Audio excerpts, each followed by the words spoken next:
I have friends who have, like 50 to 100,000 followers on Instagram, which is really solid, especially on Instagram where it's really difficult to grow.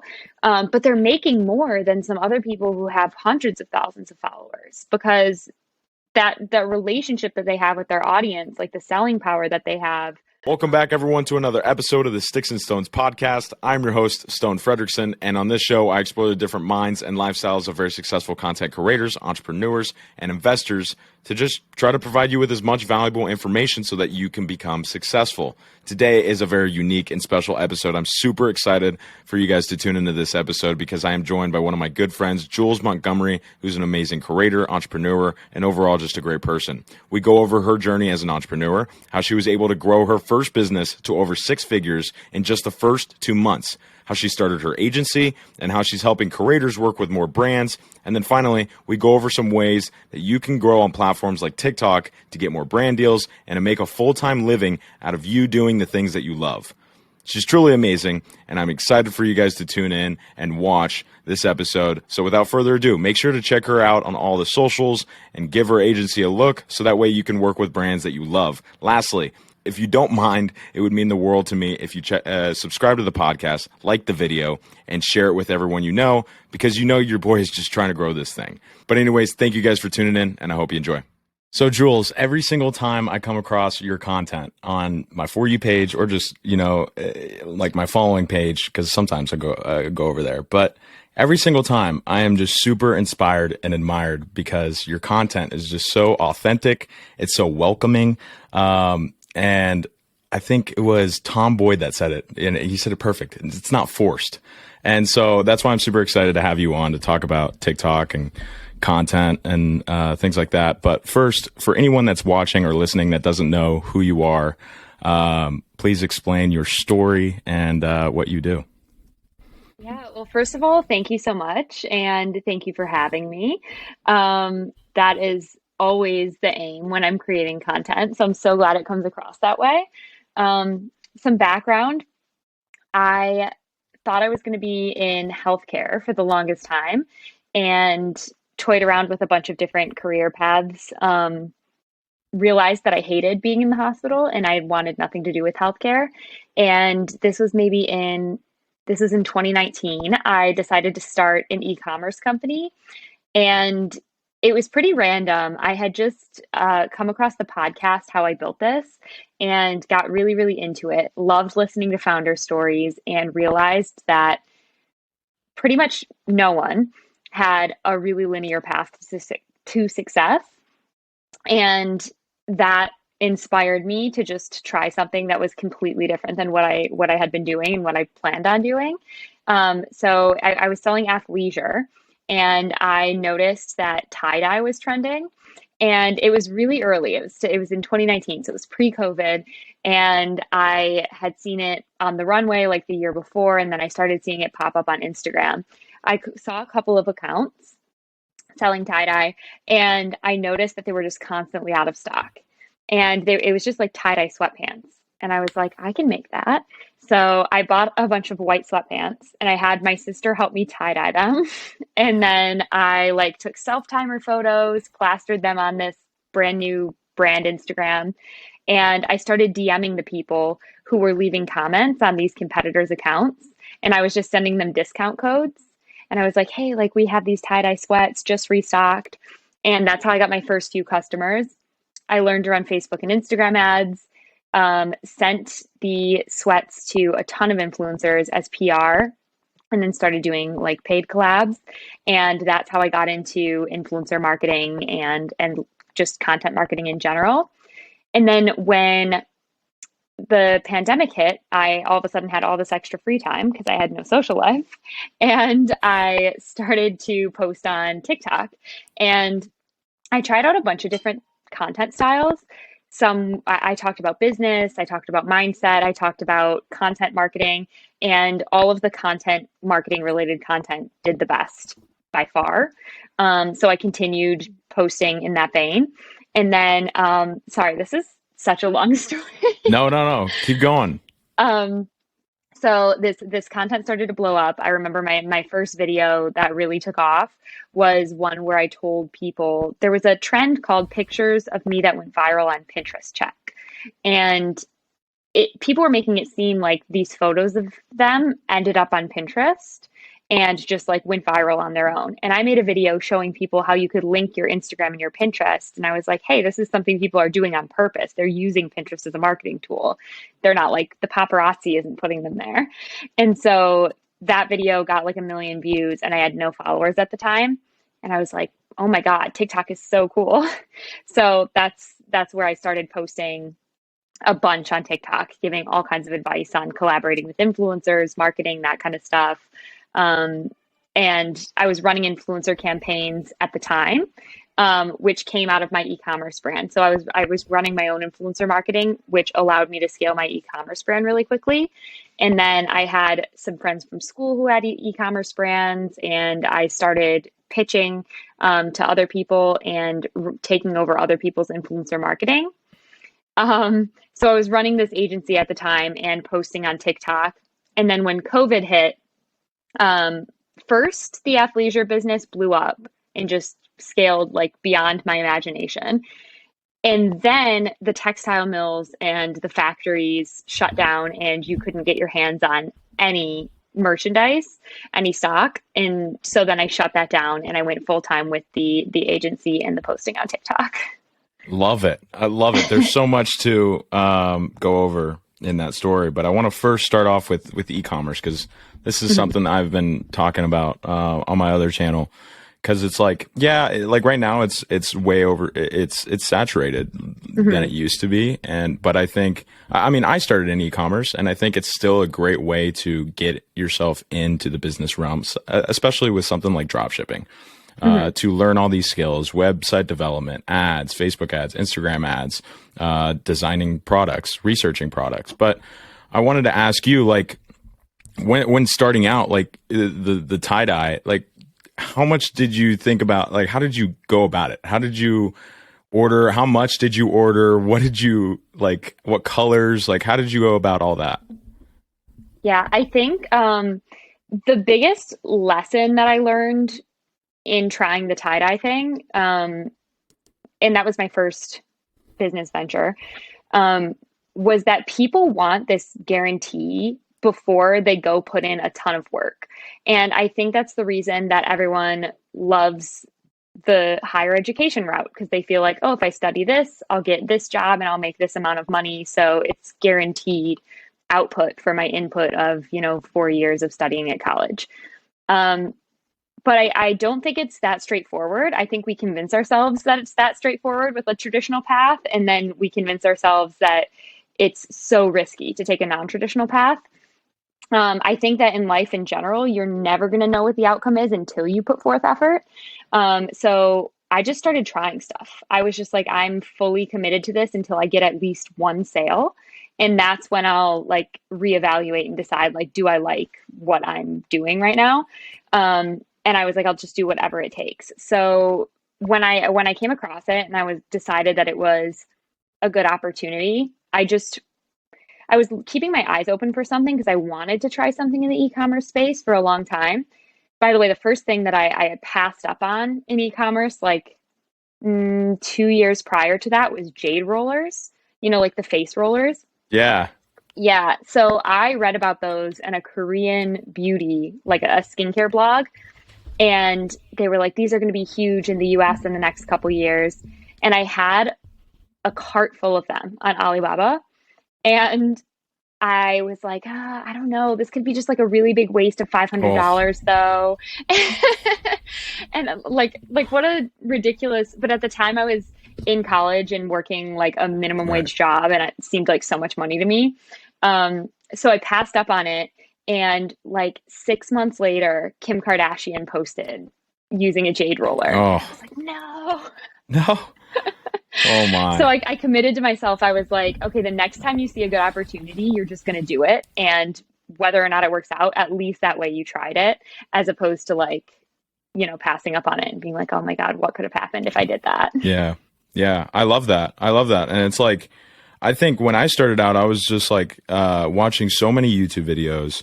I was watching so many courses, and I wasn't even starting. I mean, the Mm-hmm. analysis paralysis state is so true because I was in it Mm-hmm. big time until Mm-hmm. one of my mom's cousin, he's big into e-commerce, and he just said, "Dude, you just got to start. You got to start. You ain't gonna learn too much from those courses and from those videos to Mm-hmm. like compared to what you're actually gonna learn doing it." And so that's when I started, and I learned 10 times more. Mm-hmm. But I'm interested on the influencer marketing strategy because when I did it, I was not aware of TikTok influencer marketing. I was strictly Facebook ads, Google ads, Instagram ads, and so I'm thinking of starting another e-commerce store in the future, maybe some sort of like hat company or something. But I know if I were going to do it again, I would definitely do influencer marketing. So, what was kind of your system strategy process for that? Mm-hmm. I think that it helped that I was a huge consumer on the other end of influencer marketing for such a long time. All throughout college, I followed a lot of like the early Instagram influencer girls. I loved the fashion girls. I that's like where I decided what I was going to buy. I think probably earlier than most people were purchasing from creators. So being on that side of it, like I knew what worked and like what resonated with an audience. So when I went looking for influencers to collaborate with, I already had just like a big list of them in my mind because of who I was following. And so I started out with micro and smaller mid-size influencers. And in the beginning, I just asked them if I could gift them product. I was like, hey, I love your content, would love to send you a set. And then I really personalized the PR that I was sending them. I did a handwritten note with every package. And I think that really made a difference because people would post stories with, like the teary eyed emoji and like hearts and stuff, being like, Yeah. this is so cute. Yeah. So I think that like the thought and actually, I guess, caring about the influencer's content that you're reaching out to in the beginning when you're small can make a really big difference. So that's how I got started. And then influencers, just like any other profession, tend to have a bunch of other influencer friends. So then you can usually find more creators through posts that people are like tagging each other in. And then I just kept gifting. And then as the business grew, it got easier. And then people started reaching out to me and saying, hey, like, love these sets, would love to create an Instagram post for you. Would you be interested in collaborating? And so it snowballed. But in the Yeah. beginning, I think you have to do stuff that doesn't scale. Who am I borrowing that from? That's one of the Y Combinator guys always says that. Do things that don't scale in the beginning. And so I think that was really helpful. It was just like handwritten, personalized messages, that kind of stuff. Noted. Noted. Did you have like a brand TikTok, Instagram, all that with doing the influencer marketing too? No, well, so when I started in 2019, that would have been really early for me to be on TikTok, which I should have, Yeah. but I wasn't. Um, and so I had an Instagram. I instantly had an Instagram, and I filled up the page as quickly as possible with a bunch of different photos of Yeah. the of myself wearing the athleisure, of friends wearing it, close-ups. Like you definitely want to make your account look as legitimate as possible. And then also gifting is really helpful to start with because then you build like legitimacy in that way. Then you can like ask a creator, hey, can I like repost this on my story? And you can have a story highlight and then people can say, oh, this brand is actually sending out the PR they say they're going to send. They're safe to collaborate with. So it's just like building up that social proof in the beginning. And then I didn't know that TikTok marketing was going to work at first either. I was sending stuff out to a bunch of Instagram creators, and Lindsay Reenstra, if you're listening, I sent her a set and she made a couple TikToks like during quarantine wearing it. And the brand wasn't tagged. We didn't even have a brand TikTok yet. She just did it for fun. And then she messaged me and was like, oh, hey, like I posted TikToks too. Like, here's the link. And one of them did really well.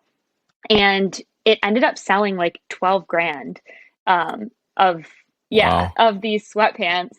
And Wow.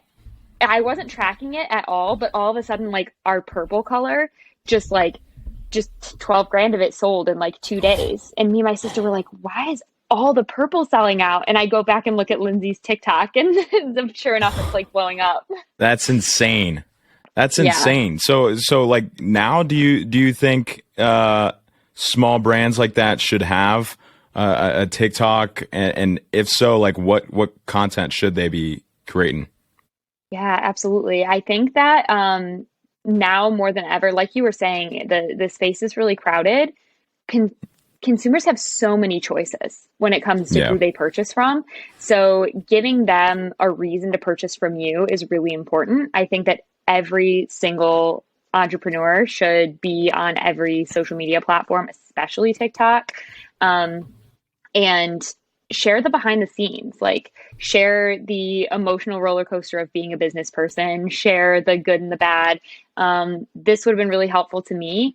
I tried to look so professional on my business account, and I think that's just kind of how it was on Instagram. TikTok, it's so different. You definitely should share the full story of your brand. I remember there was a period where I spent like $50,000 on a restock, and it was delayed like over 6 months because of COVID.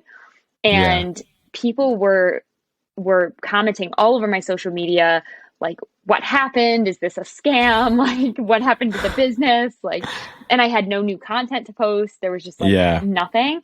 Um, and I couldn't get my hands on anything to sell. I literally bought at people were into buying joggers, and I could only buy open bottom sweatpants because that's like all that there was stock. Like Nike and jerseys couldn't even get stock in sweatpants. So I bought a bunch of jerseys, open bottom sweatpants. I got a seam ripper. I ripped them open. I bought a sewing machine, and I was literally hand threading elastic in and sewing them shut to tie-dye Wow, the bow. grind, the grind. Yeah, Wow. it was crazy. But anyways, had I shared that whole behind the scenes on TikTok and like showed when I was crying that I was like out of stock, and like Yeah, did I just waste $50,000, and like this business I worked so hard on, people think it's a scam now, like sharing all of that, I think actually would have just like strengthened the business, and I probably would have been 100%. able to keep going with it had I done that. Yeah, 100%. I totally agree with you. I mean, like every brand now has the opportunity to make the next, like, not only the next like Flo from Progressive, Tony the Tiger, Jake from State Farm with a character, but also Hmm. like their own office show, like the Dwight, the Jim, Mm. and make these characters in the office, especially like if you have an office or a warehouse. Like a lot of brands that I work with, they're like asking me, oh, I'm trying to find a curator, I'm trying to find this. It's like, you guys have a warehouse? It's like, yeah. It's like you guys can just make content right in there, and it'll be 10 Hmm. times better. And but I mean, going back to like working with influencers, and this will be we can even tie this into Influent too, your influencer agency. Like how would you recommend a brand to research, evaluate, and contact, and even the pricing and like everything involved with influencers? Like, I mean, I could only imagine. Thank God I'm not a brand, but I might be in the future. So, Hmm. how would you recommend going about that? Yeah, so that's something that I struggled with running influencer campaigns from the brand side. Um, and especially when TikTok rose to prominence, it became a big issue. I would work with two creators, each with 1 million followers, and one would be charging 300 per post, one would be charging 3,000 per post, and they'd both be getting it because like brands also didn't know what they were supposed to be paying creators. They still don't. And it was just a matter of like one creator being like, hey, I'm gonna like ask for the moon and see what Yeah, happens. Um, so I still think that pricing is really all over the place, and that's when I got the idea for Influent. I first posted an Airtable form in my bio and posted a TikTok saying, "Hey everyone, go tell me what you've been paid on brand deals, and then I'll make that data anonymously public to everyone, so that everyone can see what other people are getting paid." And within just a few weeks, we had thousands of reviews. People were wow, super eager to talk about their brand deals and like their experiences. There was an open response section where people were just gushing about I worked with this huge brand and they paid me 5 months late, or I worked with this. Someone said that like Lego changed their life and they were like the best brand to work with, and they like gave them their highest paying brand deal, and just like they had, and it was very polarized, like amazing stories and Yeah. terrible stories. And then the pricing was just like all over the place. I found out nothing in the first few weeks about averages and like what people should be charging. Yeah. And so that's the goal with Influent, is to help creators get paid fairly working with the brands that they already use and love, as opposed to Love it. working with whoever will pay them the most, making a different amount on every single brand deal, like being all over the map.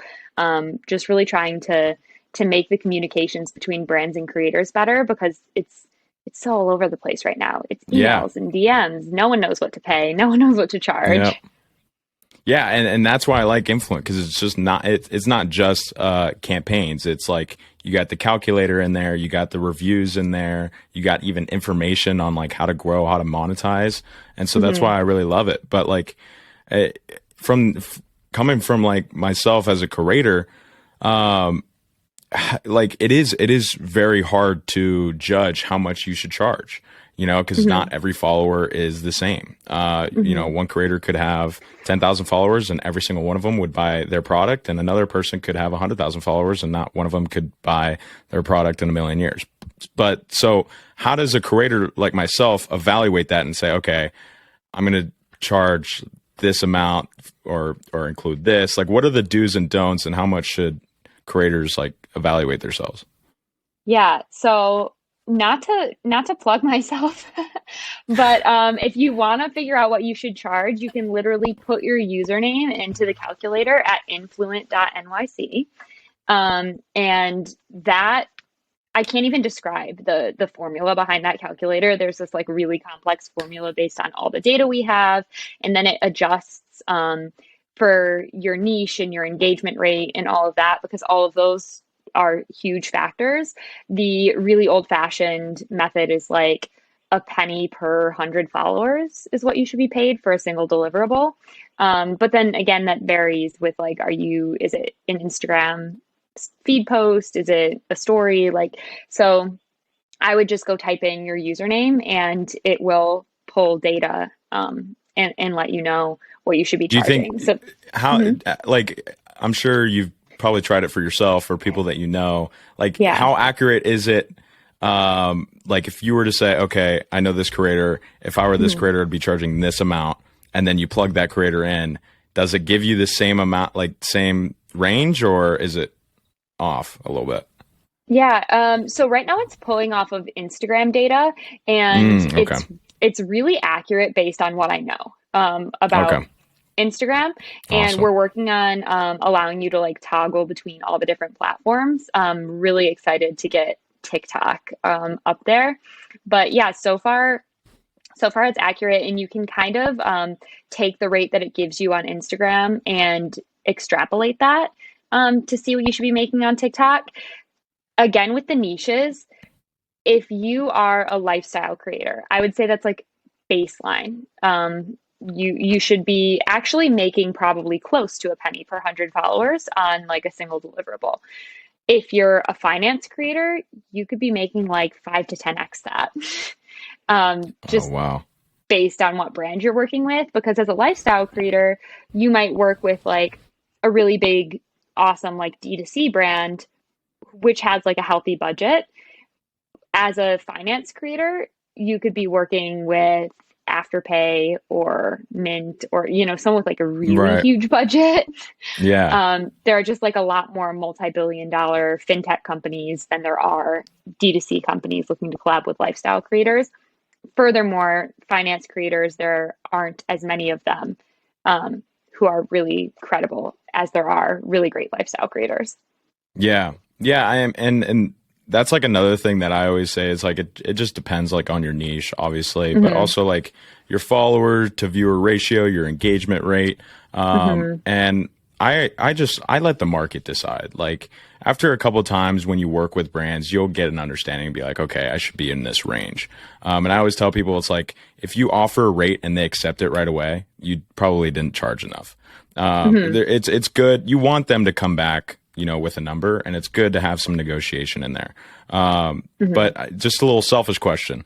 I don't know if you've taken a look at my account recently, but how much do you think I should charge for maybe one post?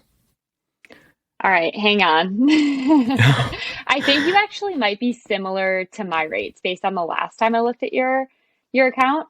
But I want to pull it up to answer this. Yeah, because Okay. I'm curious. I wanna know. So here's one tip that I always give people to like make more off of brand collabs is always do multiple deliverables. Never just try to sell like one TikTok to a brand. Always be like, oh, I'll do 2 TikToks reposted to Reels plus 2 Instagram stories. Like that Love that. bundle works out better for everyone because it spreads out the risk, especially with TikTok. Like you don't know if one video is going to pop off and one's not. Like you want to spread out the risk for True. the brand, so they're like more likely to actually get your average reach. Yeah. It also helps with your audience. Like your audience would rather see a few posts from a brand that you clearly are really a fan of, you're really familiar with, than they would see like one post about this brand, one post about this brand, and like you're obviously just constantly grabbing for cash. So I would say bundle your content. If I was I'm gonna add on to that real quick. I'm just gonna say, and also try to work with a brand long term. That's just beneficial for both because it's like a brand. If you're a brand watching or listening, you have to understand that post may flop and it might not even be the creator's fault. It might, there's a lot of factors, but I like to use like a commercial analogy. It's like a company doesn't just run a commercial once. They run it multiple times. And so you have to really run a creator a couple times, for 3 months, 6 months, whatever it is, for two TikToks a month, whatever it is. But give that creator and build that relationship and connection with that creator and that audience more. I just had to put in my 2 cents there. No, fully agree. I think that's better for the creator. It's better for the consumer. It's better for the brand. That's just long-term partnerships are just all around better. So let's see. You have 138,000 followers on TikTok right now. Yeah, that's my other account. I got 2 accounts. But yeah, let's do that one. You want to do that one? Sure. I don't really monetize on that one. Because of the stigma in the industry. Let's do your original account. I can't even pull it up right now because TikTok's search feature is terrible. But all good. So I'll basically give you a rundown. So it's like 210,000 followers. I was going to say average views about like 15,000. Engagement rates probably like 10-12%. Okay. So I would say that you could probably charge like 2,000 per TikTok. That's what where I I'm would at. do though is I would bundle again like the 2 TikToks reposted as reels and then like 2 Instagram stories, and I would do some long-term partnerships at about 3,500 per month. I feel like that. I don't know if that's like in your range. That's kind of where I'm at, but also like I offer like 2 different things. So like one, I'll do a flat fee, or I'll do a little less flat fee with like a CPM or affiliate link in place, because I've had it to where one brand video went viral and I'm like, shoot, I didn't get compensated for that. And so that's why, and even John said it too. He's like, you got to have some sort of compensation, like recurring compensation in place. Even if it's like per 1,000 views or per 1,000 views after 5,000 views or after 10,000 views, you get like $10 or $20, something like that. But yeah, okay. I'm glad that I'm in kind of the right space. Let's say smart. Someone is like, let's say someone's at like 50,000 followers, and gets like an average 10,000 followers per video, or even like 100. No, let's start with 50,000 followers first. I'd say they could probably charge around 500 per TikTok. Again, if you Yeah. bundled the way that we're saying, then I think you could probably charge a brand about $1,000 a month, like for that bundle. And then I always tell people to sell digital rights, like really push digital rights and paint a brand a picture of how they could use those rights. So instead of a lot of people are protective over their digital rights and they're like, I don't want you to have my digital rights. And that's like, that comes from a good place. You shouldn't be giving them away for free, but you should charge for like anywhere from 3 to 12 months of digital rights. I think like 3 to 6 is the sweet spot because I don't know what you're going to like want your image to be in a year. Yeah. But tell them that they can use it on their own account. Tell them that they can do a Spark ad, that they can run their own ads. Tell them like how great Spark ads are working for brands on TikTok right now. You really want to sell that because for digital rights, you're replacing a photo shoot at a location with a photographer and models and a really, really expensive ordeal for this brand. Tell them that you're replacing all of that and tell them how great the UGC or creator generated content is doing. And you can probably make, as that 50,000 followers creator, an extra $1,000 a month from that brand. Love that. I love that. And yeah, I mean, you're completely right. A lot of people are protective of that, but like if you give that up, yeah, charge for it. I mean, that is super valuable. But back to influence. I mean, so are there any requirements for influencers to, pitch themselves with these campaigns? Like, or really, what are you guys looking for? Mhm. I really want it to be open to all creators because I want people to have that data early on. That's typically when you get fleeced anyway. Um, later on, once you have a bunch of creator friends and like you said, you've done a few campaigns, you have a better idea of what you can Right. charge. In the beginning, what you were saying about like a piece of content going viral and not being compensated, when I had like 40,000 followers, I did a brand deal and the video ended up getting over 1 million views. It was like, it did exceptionally well, got thousands of users for this app, which I now am friends with the founders of, and I know generates a lot of money um, monthly. And I got like, I think like $300 for the video. And when I found out how much money they made off of all of these users, it's like 6 figures. I'm Oh like, no. no. No. I'm like, congrats. But like, Yeah. yeah, so you definitely want to have that built in. And that's why I want Influent to be public to everyone early on, is because like that's when you need it the most. When you first pop off as a creator and your first brand approaches you. Like the very notorious water bottle brand that approaches every creator during their come up and offers them the absolute bare minimum to post like 10 Yeah. plus videos. We want to avoid that. Yeah. Yeah. I mean, but I'm curious on what you guys look for in terms of a creator because I'm just trying to put myself in a creator's Mhm, shoes. Maybe I have just like 3,000 followers and this mhm, is something that I really want to do. What should that mhm, creator be doing? What content should they be doing? mhm. So, like something that I've recently been talking to creators a lot about is there's no shortcut to getting people on the internet to like you. Um, there are shortcuts to virality and like getting quick reach, but there's no shortcut to actually having like selling power with your audience. So I would say take your time, post content that you like creating, that feels authentic to you, that you have fun with. That's going to help you get through the difficult times as a creator and actually like keep creating. Um, and that authenticity really, really comes through. I have friends who have, like 50 to 100,000 followers on Instagram, which is really solid, especially on Instagram where it's really difficult to grow.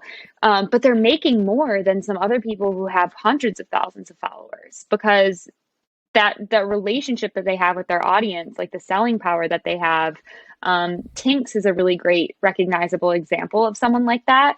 She has over 1 million followers on TikTok, but she's definitely not mega like Charlie Dixie Addison.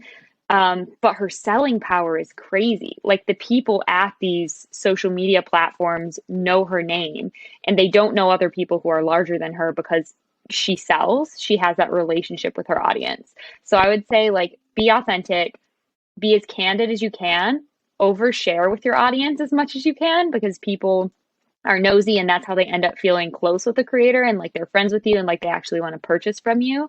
And then when you go to pitch yourself to brands, like that's going to be recognizable in your content and you're going to get paid more than your following may be worth on paper. Love that. I love that. And if you are that creator and you're listening or watching, I would really encourage you to already put the brands that you use in your videos to show that you love them. I mean, like Charlie did this the best. I mean, when she was on the come up, she would put Dunkin' in her videos all the time. And it wasn't forced. Genius. Her audience just knew that she liked Dunkin'. And then when Dunkin' said, hey, let's make a drink for you, the audience wasn't like, oh, you're a sellout. No, the audience was actually cheering for Charlie because she was working with a brand that she loves. So put your products in there, and it also shows the brand that you like them. And so now they'll have you, noted and be like, okay, if she or he starts to pop off, let's reach out. But I mean, we already discussed the do's and don'ts basically with all that. So how does a creator say, maybe gets 20,000, 30,000, 40,000 followers, but is just not getting those brands to reach out to them? How do they effectively reach out to those brands and not just go to someone that is, managing their social media and just not caring about the collaboration? How do they get to the person in charge and saying, hey, I want to work with you guys? Yeah. Well, I definitely think there are so many content creators now, and so many people blew up during quarantine, but again, don't really have that relationship with their audience. So I think that's like a huge differentiating factor. And then, like you're saying, use the brands that you care about. That's another thing. People will say, oh, I really want to collaborate with like some skincare brands. Like I love like beauty products, but they've never held up a product in one of their videos. Like they've never talked about a product they love.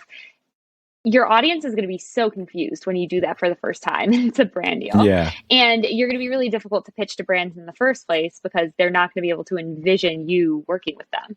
So True. I think that that's huge. That's another reason I love Tinks as an example. She was a huge Kiehl's stan and she ended up with a Kiehl's collab.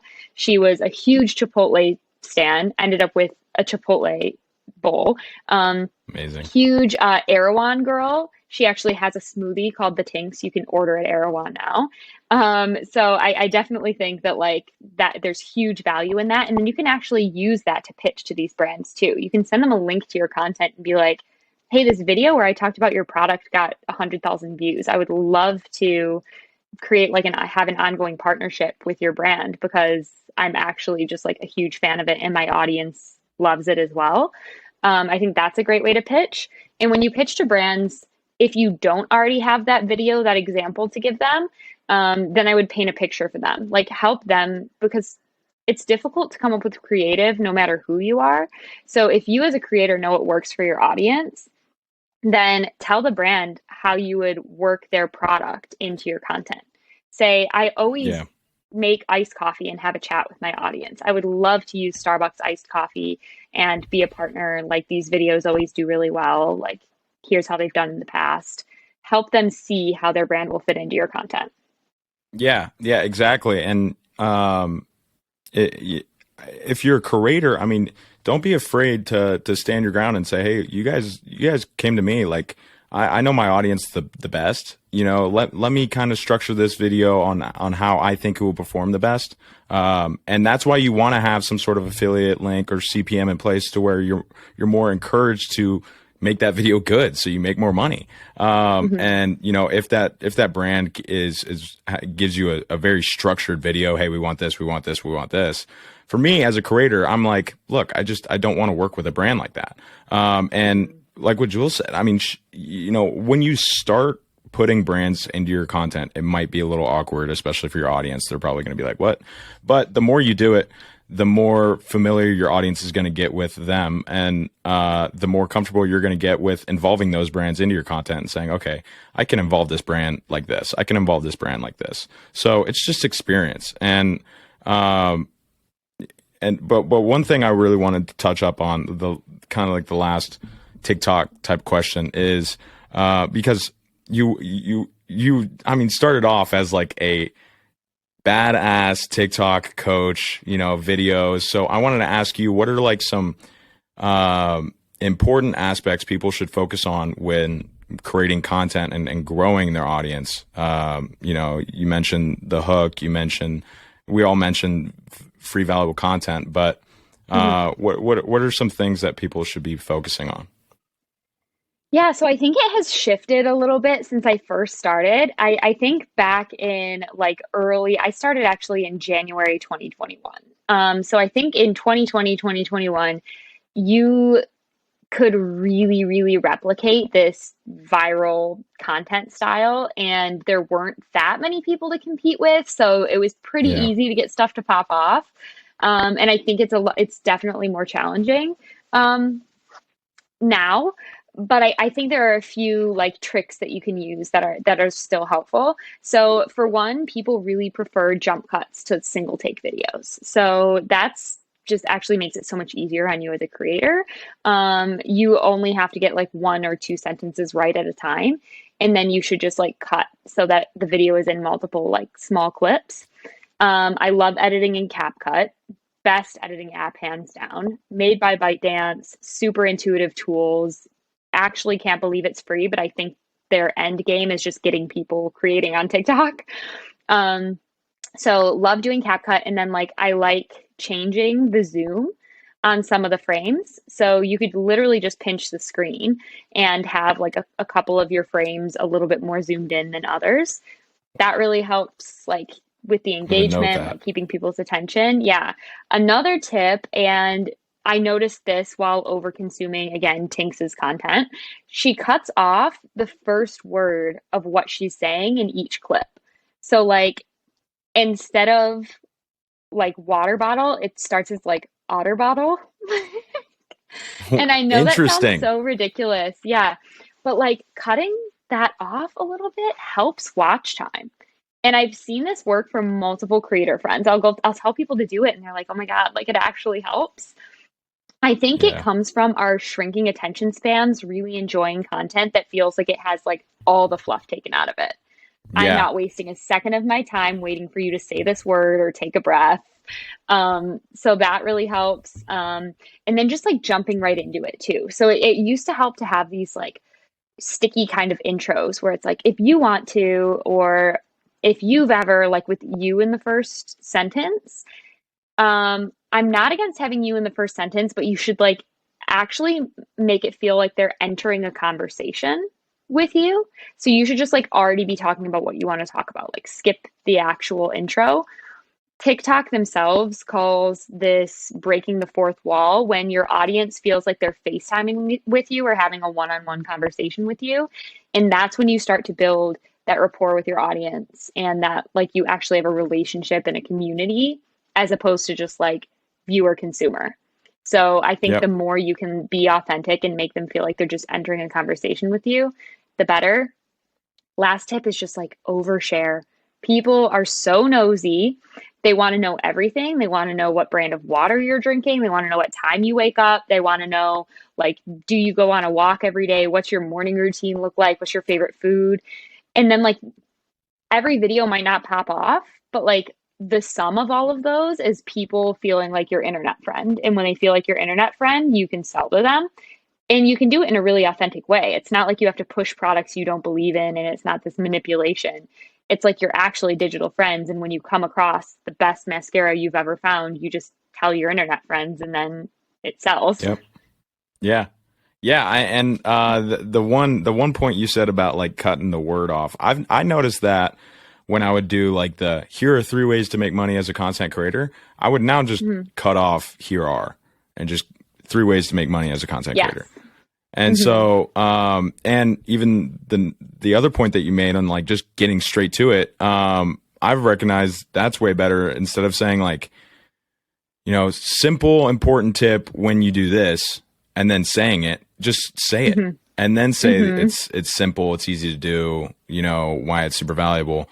But you want to get them hooked, because if it's really valuable, if it's super unique, and that's what I always tell people, like in that first 1 to 3 seconds, you always want to convey with that viewer what they're going to gain out of this video, and give them an incentive to watch the rest of the video. And you can do that by making it sound either super simple or super unique. Like the information that they're going to see is only going to be found here. And so that now they're like, oh, like a lot of my videos, I think that perform well because I'm super assertive. I'm like, this is it. Like one of my top videos, the like 3-minute video, I said the truth about TikTok, the algorithm going viral, and everything you need to know. And so while that was not like straight to the point, but it got them hooked because it was a longer form video. Because people were like, oh, okay, he seems like he knows what he's talking about. Let me stick around for 30 seconds. And then after that, I follow up with new value. And I always tell people, like, don't put a video duration limit on your video, because then you're limiting your creativity and your ability to convey that point of the video in the best way possible. But instead say, okay, what is my objective?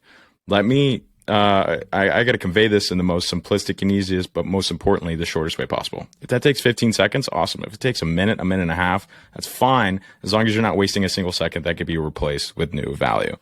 So those are all great points. And if you're listening and watching to this, like, you are getting hella value. One last thing I want to add is something that I would have put in an intro before. I'll now just make a text overlay on the first frame. And so like, I'll jump right into what I want to be saying. And then like, if there was some way, like I want to say like simplest way to increase watch time, instead of saying that, that'll just be like the text overlay and I'm already saying it. Such a great tip. I got to try that too. And I in terms of my content, I always have to, I got to change it up. I got to change up the scenery, the background. It's getting a little old. And I think that's why my content is not growing that much. That's been my biggest goal lately, is just like switching it up and making my audience feel more like they're hanging out with me and like going through a day with me, as opposed to just like, I share this one little bit of my life. I sit down and I film this for you and I tell you how to make content. Like, no, now we're going to make coffee together. Now we're going to go on a walk together. Like, and it's more fun for me too. I now feel like I'm hanging out with my audience and I feel more like I have a connection with my audience, and it's a lot more fun. And you also just like never know what's going to work. The other day, I posted my skincare routine because a couple people asked, and it was my highest performing video in months. It took me like 3 minutes to make. I was just like, here are the products that I've been using. And it outperformed everything else. And I was like partially confused and partially really excited that now I feel free to just like share whatever with my audience, because you truly don't know what's going to work. Yeah, and I also just feel like people are tired of the overly niched content. So many super niche accounts popped off during quarantine, and that's cool. And like, that was that phase of TikTok. And I think now people are more interested in like really authentic creators and like, feeling more friends with their creators 100%. That they follow. I had a conversation with Tom Boyd this morning. And I was conveying to him, I'm like sick of my own niche. I'm fine with giving people content tips when they come up. Like when I realize, hey, this text overlay on the first frame's working, I'm going to tell people it's working. Cool. But like every single day trying to like regurgitate the same content on like, here's how to blow up on TikTok. Yeah. I'm just like so sick of my own niche. And something about a lot of the creators in the space is starting to feel like not super authentic, and I'm just really into authenticity right now on social. Yep. No, I totally agree. Yeah, have you been feeling that? Because I don't feel like it was as bad like a year ago, and now it feels just like so overdone, and I hear so many people copying what one another is saying. Just it's the same thing. Yeah, that's like, why I try not to go too much into the like, pick one niche, add value. Focus on your hook. I mean, it's the same thing.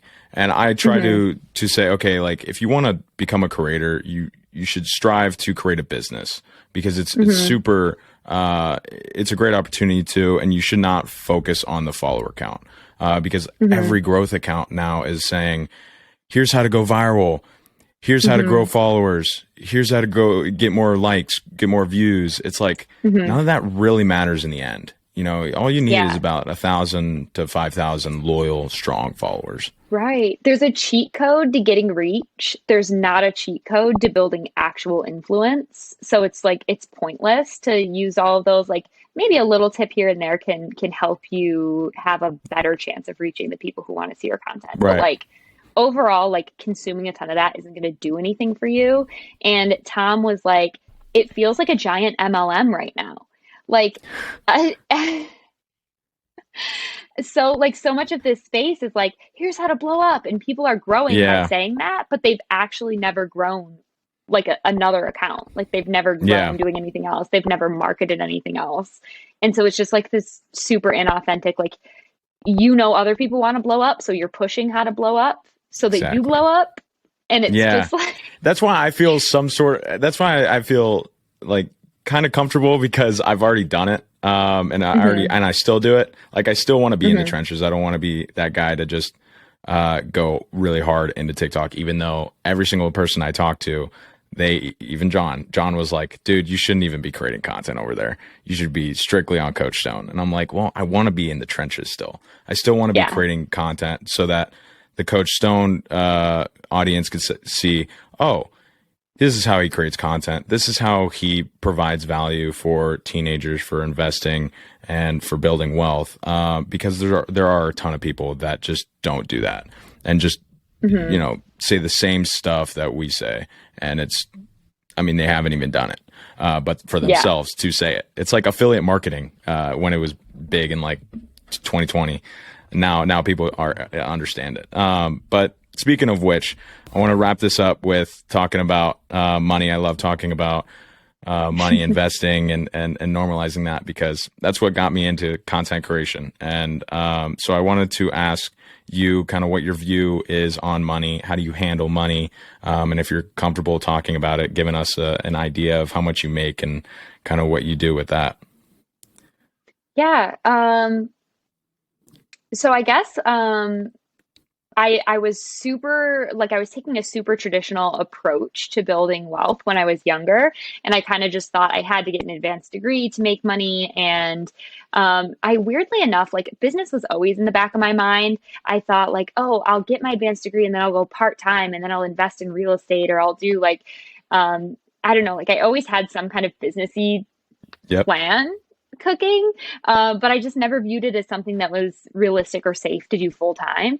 Um, and then when the e-commerce brand really took off and I made literally my full-time salary in a month, I was like, this is crazy. Like, even if I'm like, business is so cool. You can literally just like replace your whole salary and do what you want and you can be on your own schedule. So I am a big advocate of like if that's something that interests you, like go after it, especially when you're young. I don't mean Yeah. to go like full Gary Vee on this, but like No. you have so much time to like mess up. Yeah. Yeah. Just figure out what you love, and like when you do, you'll be able to work so much harder at it. The whole like if you do what you love, you'll never work a day in your life is so not true. But if you do what you love, you'll be able to get through the hard times more easily. And in general, it won't feel like you're working for the weekend. Like you'll actually be able to like enjoy your weekdays as well, which is incredible. And it gives you the financial freedom to do all the other things that you love when you're not working. Money can't buy happiness, but I've never had a bad time skiing. So it can buy some pretty fun stuff. Yeah. So I do think that money just like enhances your life, especially if you already have like filled your life with great people. Um, so I do think it's important to um, have extra money. I think that living paycheck to paycheck is just incredibly stressful for Yeah. anyone, and having that reservoir just like lifts a weight off your shoulders and makes your life so much more fun to live. So business has done that for me, and that's been really exciting. With e-commerce, when it's going well, I mean, I'm still such a fan of e-commerce. I wanted to back away from it big time because of COVID and the way that just like the supply Yeah. chain got so messed up. And I think it was a smart decision to walk away from it at the time. I agree that I don't think I'm done with it for life. Like I could see myself in 10 Badass. years, like randomly starting some other e-commerce business. It's just when Yeah, e-commerce is clicking, it's so fun it is fun. um, Yep. to watch those numbers.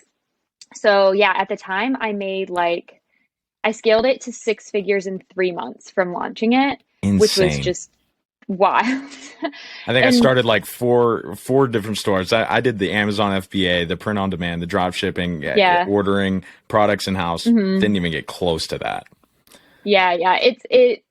I do think that like there's an element of drop shipping and FBA and that kind of stuff that's actually harder because Yeah, like with content marketing, you have to have a lot of the product in your hands and you have to be able to show the behind the scenes and like when it's actually your warehouse and when it's actually like you're designing the products and you can share this whole process with people, it's easier to build hype around it. 100%. So yeah, I mean, both comes like they both come with their own challenges, but that was like a major unlock. And at the time, like my margins were a mess. Like I wasn't my first month, I did so like crazy sales by the end of it. I was doing like 5 grand a week by the end of the first month, which was solid, but I wasn't making very much. My margins were really thin and I was reinvesting everything. So I sat down with my dad and like, okay, how can we work this out? And I was like, man, but I really don't want to take away this discount code. And I don't know if people will still buy. And just like tinkering around with stuff, I was Yeah. able to get my margins up to like 70%. Wow. And that was, then that got really crazy because then I had Yeah. that Lindsay's video go viral and I had a few days where I was just doing like 5 grand a day, 6 grand a day at like 70% margins. Like that was just wild. So that took me from having negative net worth to like, I don't know, probably like 50 grand in like 6 months. Insane. Um, And so yeah, which was, are you invest like did you invest that money when did you have any knowledge in investing? If not, like where did you learn that? yeah. So didn't have really any knowledge. I had a friend of a friend who worked in wealth management, and I texted him and I was like, help. And he was like, he sent me like some resources. You know how like people can't give you financial advice outside of Right. certain settings and whatever. But basically was like max out your Roth IRA, Love it. open up a brokerage account, um, just use this template for a really nice, diverse profile. Um, I copied everything. I invested a lot of it, and then I also kept a lot of it in checking and savings, which I ended up using. And then I also bought some Ethereum. Love it. Just Love like it. a Yeah. few random, like more risky, but like I don't think still that risky. It's not like I bought like random small, like obscure coins. Um, Yeah. I did a little bit of crypto stuff, and then I invested like back in my own business and my future businesses, and then when I was running the influencer marketing agency and that started to take off and the TikTok stuff started to take off, that was doing well. The agency maybe got up to like making 20 grand a month, which is solid when you don't really have any expenses. Um, Right. and that didn't last super long though, because then I got the idea for Influent. And that's where like the e-commerce thing comes in. And I didn't realize at the time, but it was super life changing because then it allowed me to move to New York and work on fundraising and building a team and not really have to worry about income for a good like 3 to 6 months. And so I was just like living off of that money plus like a little bit of brand deal money. And so, That's when it gets interesting when you start up a new yeah, business and you're like, all right, now I gotta grind for at least 6 months and just reinvest, reinvest, reinvest. I yeah, love that. exactly. But That's yeah, for great. sure. Like those early moves and like taking those risks can really free you up to like take future risks as well. But yeah, and now I just do like the same thing with my money. I just I love it. max out my Roth IRA, put some extra in a brokerage, call it a Yep. day. Yeah, I mean that's basically what I do and what I preach. I mean, just max out the Roth, and you just dollar cost average, and coins that you're comfortable within. Mhm. I always tell people don't invest into something that you don't understand, and the four principles I always say are: invest as soon as possible, invest as much as you can, invest consistently as you can, and and invest diversity. Have some diversity, lower Mhm. your risk. Yeah, Because I mean, absolutely. yeah, and index I was funds just gonna are say, yeah, yeah, that's index funds exactly are a what I was great gonna way. say. Yeah, they're a great way to diverse and easy. They're easy. I mean, you just set it and forget it. Hmm. I use Hmm. a brokerage like M1 Finance, and you just, by the Hmm. way, you can get your affiliate link down below. And I just, I just set it and forget it. Same thing with Coinbase. I just, put money in Bitcoin, Ethereum, a couple other coins, set it and forget it. Hmm. That's awesome though. Do you have anything? Do you have any questions for me? Anything for me? Ooh, yeah, I guess what's next for you right now, like with business and everything? I feel like you're in an interesting spot with your account. You probably have some cool recurring brand deals in place. You're also so young. So, yeah, what's the plan? Yeah. So, I actually just had a talk with one of my mentors today, and he said, think 90 days and the most ideal outcome, like what you're feeling, how much money you have in your bank account, how many clients you have, the structure of your business, and I highly recommend every single one of you watching and listening to do that if you want to really improve your life and just attack it, and manifest it. And so, really, what I want is I've been wanting to build this A to Z TikTok course for a long time now. And he told me you just got to dial it down. You got to dial down and just do it.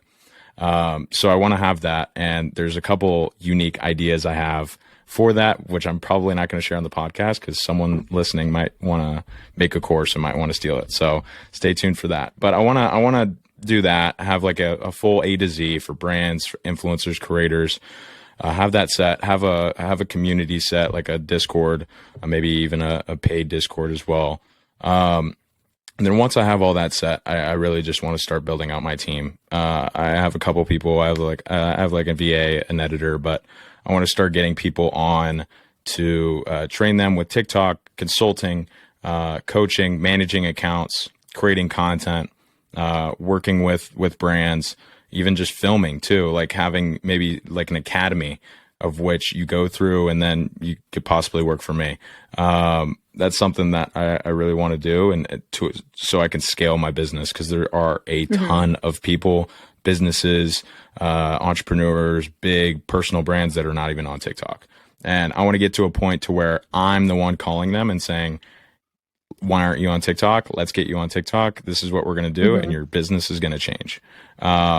Because even previous jobs that I've had, they have no online presence. I mean, big companies, big radio stations, they don't have even a YouTube. They don't even have a TikTok. They don't even have an Instagram. Most of them will probably just have like a Twitter, because Twitter is just like news, politics, all that. Hmm. So there's so much demand. And if you're, listening, watching, and you're not, really in this space, I highly recommend you to get in this space. Like if you want to work with me, if you want to learn from me, please DM me. I will help as many as I possibly can. But that's really what I want to do, and just continue to put out content, diversify my audience on multiple platforms, because my business is heavily relied on TikTok. And so I really want to branch that out. And that's why I'm doing the podcast, doing YouTube videos, getting more active on LinkedIn, Instagram, and things like that. And then, yeah, just continue to